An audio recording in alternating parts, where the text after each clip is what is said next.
Bulls Nation, welcome to another episode of Chicago Bulls Weekly. And honestly, this is going to be a very good week for the Chicago Bulls. As you can see, as you've already seen from the results, the Chicago Bulls have done very, very well this week. So maybe the Chicago Bulls Weekly will help boost the spirit of Chicago Bulls fans even further. So without further ado, let's talk about the week that the Chicago Bulls just experienced and the week that we have to come in this video. Let's do it.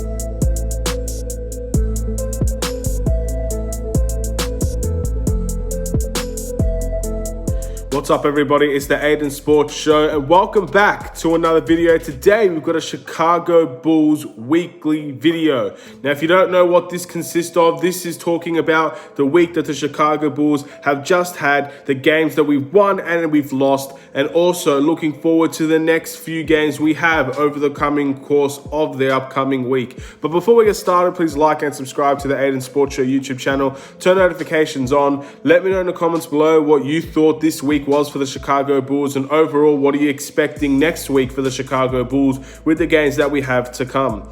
Now, if you guys do not know the wins and losses that we've suffered and had this week or last week for the Chicago Bulls, the Bulls currently in that week was 3-1. We had a very, very good week for the Chicago Bulls, getting 3 victories and only 1 defeat throughout the entire week. So fair play to the Bulls on a very, very, very good week. Now, obviously, these results consisted of an overtime thriller against the Indiana Pacers, where the Chicago Bulls took the reins in overtime. Zach LaVine took the reins in overtime as the Chicago Bulls beat a very hard-fought, very, very, very gritty Indiana Pacers.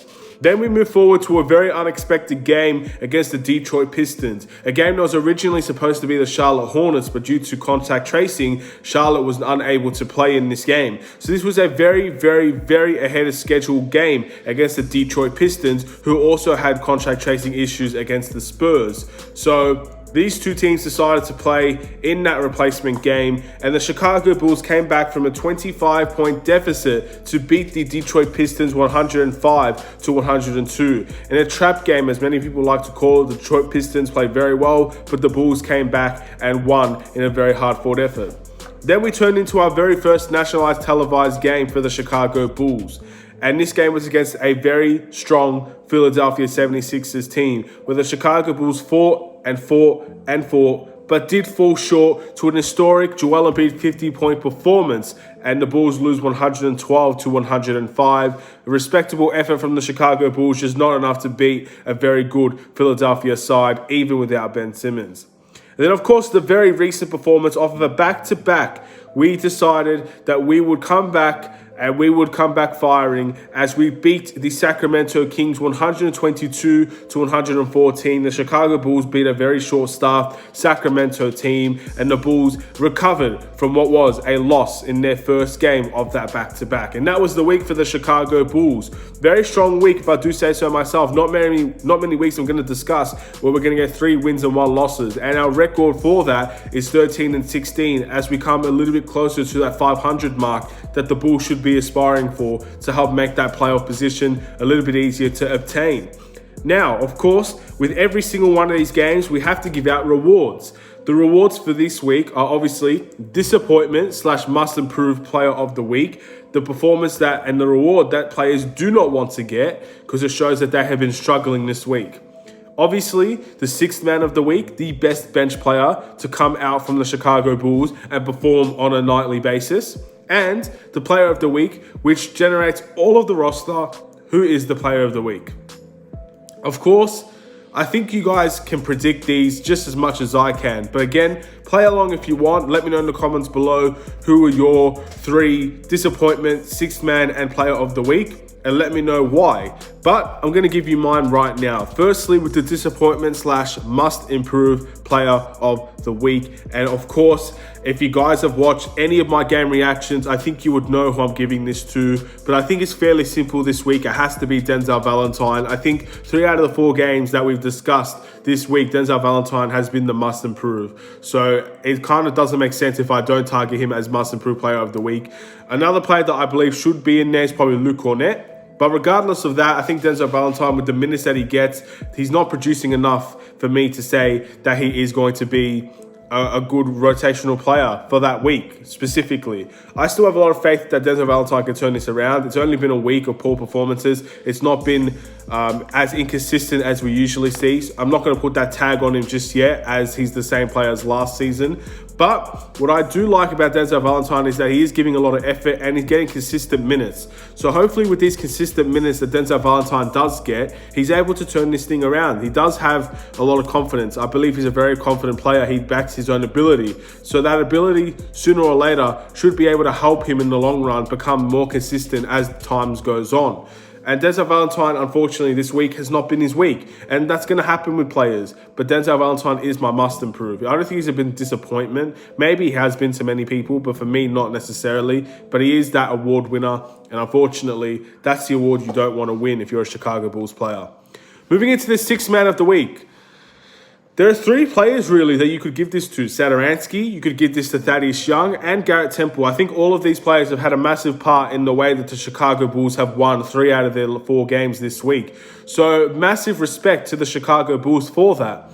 But I am going to give it to Mr. Consistent, Mr. Reliable, and of course, Mr. Sixth Man for the Chicago Bulls, Thaddeus Young. His last game against the Sacramento Kings was absolutely sensational. He had a near double-double performance, I believe, against the Detroit Pistons. He helped us come back in that game as well. And of course, the Pacers game, he played very well against his former side. Overall, Thaddeus Young has been very, very good for the Chicago Bulls.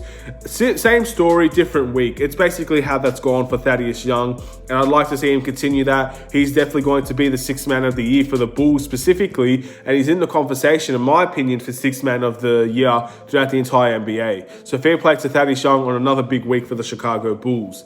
And the player of the game, or the player of the week, sorry, is Zach LaVine, once again, Mr. All-Star potential. I've seen many media outlets. I've seen many people that doesn't necessarily like talking about the Chicago Bulls. How most people don't talk about the Chicago Bulls at all outside of the Chicago Bulls fan base. You don't see ESPN talk about us a lot. You don't see The Jump. You don't see The Starters. Any of these big media outlets talk about the Bulls a whole lot. And that's understandable. There's 30 teams to talk about. Obviously, the Bulls are not the best of the best. It makes sense for their show to talk about the better teams.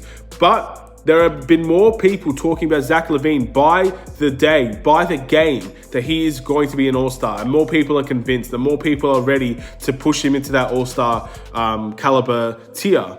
And that's great to see. So I'm enjoying Zach LaVine's performances. Of course, he's been very good. The last 2 weeks, he's been averaging more than 30 points per game. That's a tremendous week for Zach LaVine. That's a tremendous 2 weeks for Zach LaVine. And it's been a tremendous run for the Chicago Bulls for that. So fair play to Zach LaVine on having a massive step up in that right direction. And again, if he's going to be averaging this throughout the entirety of the NBA season, we're in for a very good ride. And when Larry Markkinen comes back, if Zach LaVine can still average these types of numbers, we're going to be in for a good season, in my opinion, if that's going to be the case. And we're not far away from where we want to be. So keep in mind that we still have a long way to go, but we're not far away from the goals that we all want to be obtainable, and that is the playoffs. We're not far away at all. So let's just keep that faith, let's keep that hope, and let's keep getting these victories out here.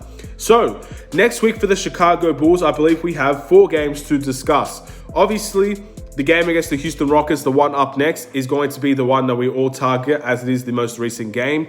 The Houston Rockets, I believe, have a lot of their players back. I don't think Christian Wood is playing for the Houston Rockets, something I mentioned in the last video that I'm not quite sure is true. I don't think Christian Wood will be playing for this game. But again, I still think Houston can be a team that can spark up at any given time. So this is a must-win game for the Bulls, in my opinion, because I think we are better than the Houston Rockets. I still think Houston are a very good team, but I think at this point in time, the Bulls had the better edge in that game. Then we got the Minnesota Timberwolves. They're a team that's struggling as well. They're a team that has been filled with injuries. I mean, Karl Anthony Towns was injured for the longest time, and he also had the virus, and then he came back, and now D'Angelo Russell, I believe, is injured for the Minnesota Timberwolves, so they can't catch a break. Zach LaVine's former side as well. I believe Thaddeus Young played for the Timberwolves as well, so those two will have incentives to perform against their old side, and let's see how that goes. I really think the Bulls have a chance in that one as well. Then we got the Phoenix Suns. The Phoenix Suns has been very up and down this season, but more often than not, they've been a very good team this season. Chris Paul has done wonders for that team. Devin Booker's playing at a very, very high level. DeAndre Aidan is coming around. I'm not sure how the Phoenix Suns are going to go against the Chicago Bulls. I think depending on the team, Phoenix Suns can struggle against certain teams. I'm not sure if the Bulls will be able to fit that caliber. Chris Paul is going to be elite for them. Devin Booker and Zach LaVine will be a fantastic matchup to watch. Two fantastic shooting guards going at it. So we have to wait and see how that one goes. Hopefully the Bulls can come away with a victory there. Then the last game will be against the Toronto Raptors. Toronto Raptors, very interesting team to talk about this year. They've not been at the caliber that they should be for a team with the players that they have, but I do think that's a winnable game as well. Usually games against the Toronto Raptors and the Chicago Bulls are very close, but Toronto, more often than not, get the victory over us. So hopefully this year's a different story and the Bulls can come out and beat the Toronto Raptors. Look, all four of these games, in my opinion, are winnable. I know that the Phoenix Suns game will be a tough one, but considering where they are at the moment in the West, a very tough, competitive Western Conference. But I truly believe all these games that we have this week are winnable. But they are all losable as well. We can lose all of these games. So the Bulls need to give that momentum, give that energy, and to come out to believe they can win every game if they give the effort to do so. And it all comes down to effort, in my opinion, because we have the quality. It's about the effort. If we bring the effort defensively and the effort offensively, we will win more often than not. So let's see. I'm expecting 2 wins. Possibly 3 from this week. And let's see how the Chicago Bulls go. If we have another great week this week, we're back in that playoff contention. We're probably a step above the rest of the league in that playoff contention. With that being said, that is the week for the Chicago Bulls we have to look forward to. Thank you guys for watching another episode of Chicago Bulls Weekly. Please like and subscribe if you're new. This video is going to be a little bit shorter. I hope you understand. And with that being said, after these games, we only have 2 games left for that week that we know, the Denver Nuggets and the Pelicans. So we'll be talking about that obviously next week.